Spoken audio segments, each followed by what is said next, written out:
காட்டுல நிறைய குட்டி குட்டி மிருகங்கள் வாழ்ந்துட்டு இருந்துச்சாம். என்னதான் அதுங்களுக்கு சுலபமா உணவு கிடைச்சாலும் அதுங்க சேமிச்சு வைக்குங்களாம். அந்த பழக்கத்தை அதோடைய முதியோர்கள் அவங்களுக்கு சொல்லி தந்திருக்காங்களாம். ஆனா ஒரு காக்கா மட்டும் மற்றவங்க சேமித்து வச்சிருக்கிற உணவை தான் திருடி திருடி சாப்பிடுமா. சொந்தமா அது என்னைக்குமே சேமிச்சே வைக்காதாம்.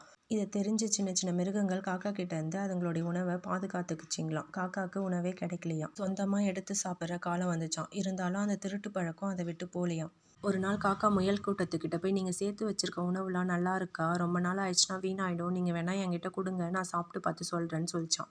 இதோடைய தந்திரத்தை தெரிஞ்ச முயல் தன்னுடைய வலைக்குள்ளே போயிட்டு வேர்க்கடலையில் கம் வச்சு ஒட்டி எடுத்துட்டு வந்து காக்கா கிட்ட கொடுத்துச்சான். காக்கா அதை சாப்பிட்டோன்னே அது வாயில் அது ஒட்டிக்கிச்சான். அடுத்தவங்க கிட்ட திருடி சாப்பிடணும்னு நினச்சா இப்படி தான் நடக்கும். எங்களுடைய சாப்பாடை நாங்கள் பார்த்து நல்லதாக தான் சேமித்து வச்சுருக்கோம். நீ சேமித்து கூட வைக்க வேணாம். உனக்கு அன்னன்னைக்கு தேவையான பொருளை நீயே தேடி சாப்பிடு. உன்னுடைய சோம்பேறித்தனத்துக்கு சரியான தண்டனை இதுதான் அப்படின்னு முயல் சொல்லிச்சான். காக்கா பறந்து போயிடுச்சு.